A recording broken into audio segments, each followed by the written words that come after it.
कोसल के राजा दशरथ के आदेश पर श्री राम, सीता और लक्ष्मण के साथ वन में चले गए। समस्त अयोध्यावासियों को श्री राम के विरह पर गहरा दुख हुआ।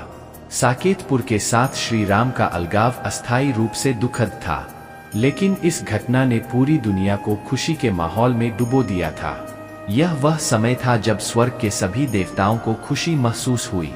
रामावतार स्वयं भगवान की लीला थी, जिसका उपयोग दुशिक्षण और धर्म की स्थापना के लिए किया गया था।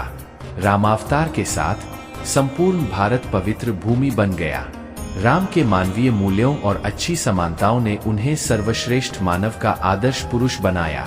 रामावतार भद्राचल दिव्य क्षेत्रम की उत्पत्ति थी। बड़ी बड़ी नदियों और विशाल पर्वतों को पार करते हुए वे दंडकारण्य पहुँचे। अगस्त्य, साराभंगुडु, सुतिष्णाडु, सुदर्शनडु और मातंग आदि महर्षि यही रहते थे और अपनी तपस्या जारी रखते थे। राक्षसी के गिरोहों ने उस अरायन में प्रवेश किया जो सबसे पवित्र और शांतिपूर्ण स्थान था। रावण के भाइयों खर, दूषण, त्रिशुना ने इस अरायन को अपनी राजधानी बनाया। कभी यह जन का स्थान था, लेकिन मनुष्य असुर बन गए। अगस्त्य ने थापा की अपनी अप्रतिम शक्ति से दंडक में राक्षसों के खतरे से मुनि के सभी समूहों की रक्षा की। अगस्त्य हमारी दक्षिणी भाषाओं और संस्कृतियों का उद्गम स्थल थे। श्री राम, सीता और लक्ष्मण ने बहुत समय तक उनकी सेवा की। उन्हें बहुत खुशी हुई और उन्होंने सोचा कि श्री राम के आने से भविष्य में संतों और उनकी गतिविधियों को कोई खतरा नहीं होगा। संत अगस्त्य ने धर्म को बचाने और राक्षसों को मारने के लिए राम, वैष्णव धनुष, अक्षयथुनिराम और सबसे प्रतिभाशाली अस्त्र शास्त्र प्रस्तुत किया। उन्होंने सीता, राम और लक्ष्मण को सुंदर 5 बरगद के पेड़ों के केंद्र पंचवटी में रहने का सुझाव दिया। वह सुझाव दुशिक्षण और शिष्ट रक्षण का मार्ग बन गया। श्री राम ने इसे भगवान का आदेश माना। अगस्त्य से विदा लेकर वे पंचवटी पहुँचे, जो प्रकृति के सबसे सुंदर स्थानों में से एक था। वह स्थान गोदावरी नदी की लहरों के हर्षोल्लास भरे सुरों से भरा हुआ था। आसमान ऊंचे ऊंचे पेड़ों को छू रहा था। पेड़ों की सभी शाखाएं पके हुए फलों से लदी हुई थीं। विभिन्न वन जानवरों की मधुर ध्वनि और पक्षियों की विभिन्न मधुर आवाजें थीं। अगस्त्य के कहे अनुसार पंचवटी ने सीता को आकर्षित किया। राम के आदेश से लक्ष्मण ने रेलू घास, मदाली के पत्तों और वेदना के पत्तों से कुटीर का निर्माण किया। इनका कुटीर पर्णशाला नाम से प्रसिद्ध हुआ।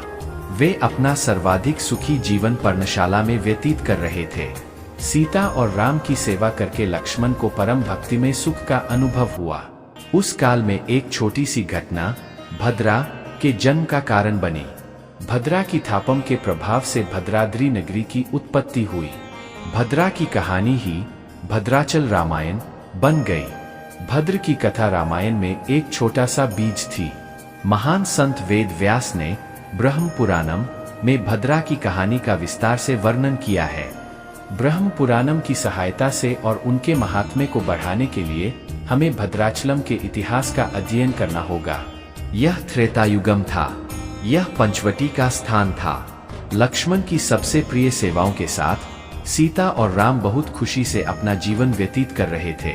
अमानी वसंत के आगमन से पूरा जंगल हरा भरा हो गया, जिससे उन्हें आनंद और खुशी मिली। सीता ने राम से उस जंगल में प्राकृतिक हरियाली और सबसे सुंदर क्षेत्र को देखने की व्यवस्था करने की अपील की। राम और सीता वन विहार के लिए चल पड़े। कोयल पक्षी ने मीठे कुहू कुहू से उनका स्वागत किया। उन्होंने पहाड़ों, नदियों के किनारों और जंगल की छोटी नहरों में खुशी खुशी भ्रमण किया और सुंदर प्रकृति का आनंद लिया। प्यारे हिरणों को देखकर उन्हें बहुत खुशी हुई।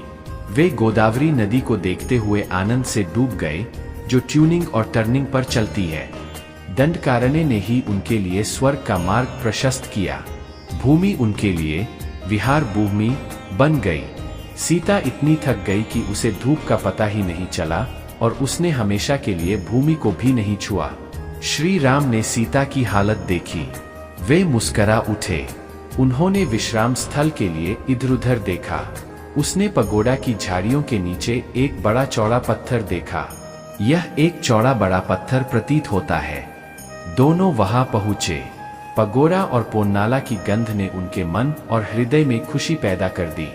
उन्होंने सोचा कि यह सूखे फूलों से भरा बिस्तर है। सीता बहुत थक गई थी, इसलिए उसने अपना सिर राम के पैर पर रख दिया और कुछ देर के लिए सो गई। पोगरा के फूलों की गंध और सीता के सिर को अपने पैर पर लेकर भगवान राम को बहुत खुशी हुई। किसी को अपने भविष्य के बारे में पता नहीं होता। श्री राम और सीता के पैर को छूने से चौड़ा, मजबूत और बड़ा पत्थर भद्रुडु जैसा हो गया। यह स्थान स्वयं भद्राचलम के नाम से प्रसिद्ध हुआ। वह भद्र महर्षि के महान संत हुए। पुराणों के अनुसार प्राचीन दिनों में मेरुवु की पहाड़ी त्रिपुर संहारा में सफलता प्राप्त करने के लिए भगवान शिव के लिए धनुष बन गई थी। सभी 9 ग्रह मेरुवु के चारों ओर चक्कर लगाते रहते हैं। वेदम ने इसे सुनहरी पहाड़ी के रूप में सराहा। वेरु देवी मेरुवु की पत्नी थीं। उन्होंने एक अच्छे पुत्र की प्राप्ति के लिए भगवान ब्रह्मा के लिए लंबे समय तक थापा किया। उनके सामने ब्रह्मा प्रकट हुए। रामावतारम तब पूरा हुआ जब मेरुवु और वेरु देवी को एक अच्छा बेटा पाने की गहरी इच्छा थी, जो उस दुनिया में हमेशा राम का गहरा भक्त बने। उन्होंने ब्रह्मा से एक ऐसा पुत्र देने का अनुरोध किया जो सदैव राम की भक्ति में लगा रहे। मेरु और वेरु देवी अपने स्थान पर चली गईं। एक शुभ दिन पर उनके घर एक पुत्र का जन्म हुआ।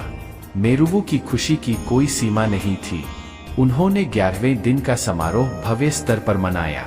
मेरुवु के निमंत्रण पर सभी देवता स्वर्ग से आए। महान देवता बृहस्पति ने उन्हें भद्रुडु नाम दिया। शिशु को सभी देवताओं का शुभ आशीर्वाद प्राप्त हुआ। लड़के में सभी प्रकार के अच्छे गुण थे। वह दिन ब दिन शुक्ल पक्ष के चंद्रमा की भांति बढ़ता जा रहा था। बड़ों के बीच उनका अच्छा प्रेम और सम्मान था। वह हमेशा श्री राम का नाम बताते हैं। वह सदैव राम के नाम पर ही व्यय करते हैं। वह अन्य बच्चों को खेलने के लिए नहीं मिलाता था।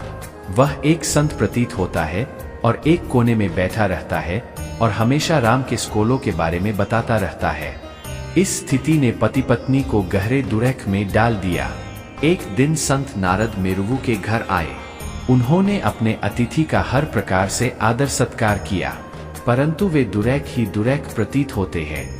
उन्होंने उनका दुरख जाना और बलभद्र के जन्म का इतिहास विस्तार से बताया। नारद बलभद्र के दर्शन करना चाहते थे। नारद मेरुवु और उनकी पत्नी आराधना महर्षि की ओर चलने लगे। नारद ने प्रार्थना में बलभद्र को देखा। बलभद्र पूरी तरह से भगवान नारायण की भक्ति में डूब गए। नारद मन ही मन बहुत प्रसन्न हुए और उन्होंने बलभद्र के सिर पर हाथ रखकर उन्हें आशीर्वाद दिया। उनके सिर के स्पर्श से बलभद्र ने अपनी आंखें खोलीं और नारद को देखा। भद्र ने तन्मन से नारद को प्रणाम किया। उन्होंने नारद से श्री राम के दर्शन का मार्ग बताने को कहा। भद्र की इच्छा से नारद बहुत प्रसन्न हुए और उन्होंने ध्रुवा और प्रहलाद की कहानी याद दिलाई। नारद ने सोचा कि रामोपदेशम देने का यह सही समय है और उन्होंने उन्हें राम मंत्र सिखाया। नारद के मुख से भद्रा को अपने जन्म का अंतिम इतिहास पता चला। उन्होंने राम की पूर्ण भक्ति पाने और उनके दर्शन करने के लिए दंडकारण्य जाने का निर्णय लिया। भद्रा अपने माता पिता के चरणों में गिरकर उनसे दंडकारण्य में राम के दर्शन का आशीर्वाद देने का अनुरोध करने लगा। भद्रा को उस स्थिति में देखकर उन दोनों को बहुत खुशी हुई। भद्रा पवित्र नदी गोदावरी के तट पर गए। भद्र ने अपना तपस्सु तेलुगु शुरू किया।